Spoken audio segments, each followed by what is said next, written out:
प्यारे बच्चों, आज हम कक्षा 7 की गणित की वर्कशीट नंबर 23 करेंगे। आंकड़ों का संग्रह टॉपिक रहेगा। तो आइए दोहराएं। आंकड़े हमें किसी न किसी प्रकार की सूचना देते हैं और पूरे सप्ताह का अधिकतम और न्यूनतम तापमान कितना रहा, पूरे सप्ताह में प्रत्येक दिन कितने बच्चे उपस्थित रहे आदि। इस तरह के ये आंकड़े एकत्रित हम कर सकते हैं।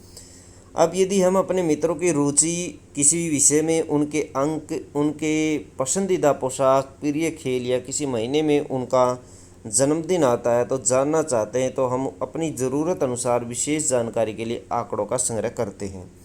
आइए आंकड़ों का संग्रह करते हैं। अपने दोस्तों, रिश्तेदारों और परिवार के सदस्यों के साथ बातचीत करें और जानें कि किस महीने में बाहर घूमने जाना पसंद करते हैं। कम से कम 15 या उससे अधिक की इच्छा और इस डेटा की मदद से निम्नलिखित तालिका को पूरा करें। तो कौन से महीने में सबसे ज़्यादा बाहर घूमना पसंद करते हैं?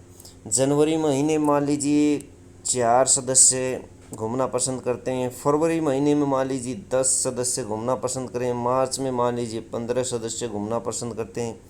अप्रैल में मान लीजिए 4 सदस्य, मई में 2 सदस्य, जून में 1 सदस्य, जुलाई में मान लीजिए 6 सदस्य, अगस्त में 7, सितंबर में 8, अक्टूबर में 10, नवंबर में 12, दिसंबर में मान लीजिए 5 सदस्य घूमना पसंद करते हैं। तो इस तरह से आप इस तालिका को भर सकते हैं।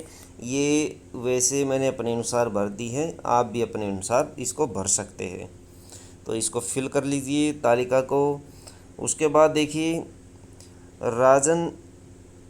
राजन एक सप्ताह में प्रतिदिन पढ़ाई में लगाए गए समय अथवा घंटों, समय जो है वो घंटों में है, को टेबल में लिखता है।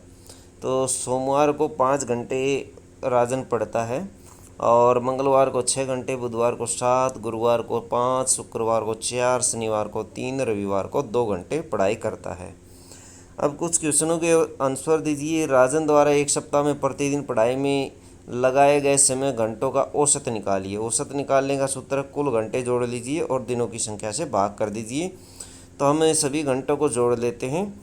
जैसे ये है 2 और 3 5, 5 और 4 9, 9 और 5 14, 14 और 7 21, 21 और 6 27, 27 और 5 32, टोटल हो गए 32 घंटे। तो औसत निकालने के लिए 32 को हमें कितने से डिवाइड करेंगे? दिनों की संख्या से यहाँ पर 7 है, 7 से भाग दे दीजिए इसको, तो औसत निकल जाएगा। 7 चौका 28, 7 चौका 28। अब बचता है 4, 4 जीरो लगा लेते हैं और 7 पंजे 35, 5 बच गया और 7 उसते 49, लगभग 4.57 के बराबर आ जाएगा। औसत जो है वो 4.57 के बराबर, लगभग 4.5 घंटे पढ़ाई करता है, औसत पढ़ाई। ज्ञात कीजिए कि राजन ने कितने दिन औसत से कम पढ़ाई की। कौन कौन से दिन 4.5 घंटे से कम पढ़ाई करी? देखते हैं कौन कौन से दिन 4.5 घंटे से कम पढ़ाई करी। तो एक तो आ जाता है शुक्रवार, शनिवार और रविवार। बाकी सब 5 7 6 5 है, यानी 3 दिनों में वो औसत से कम पढ़ाई करता है। तो इसका आंसर, दूसरे का आंसर आप लिखेंगे, क्या लिखेंगे? शुक्रवार, शनिवार और रविवार।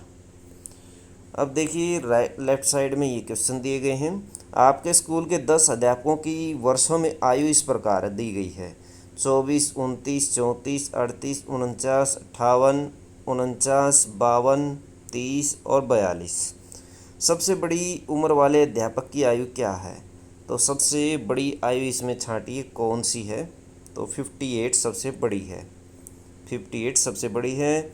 सबसे छोटी उम्र वाले अध्यापक की आयु क्या है? तो ये 24 है, 24 है। अध्यापक की आयु का परिसर क्या है? सबसे बड़ी आयु में से सबसे छोटी आयु इसमें घटाएंगे तो परिसर निकल जाएगा।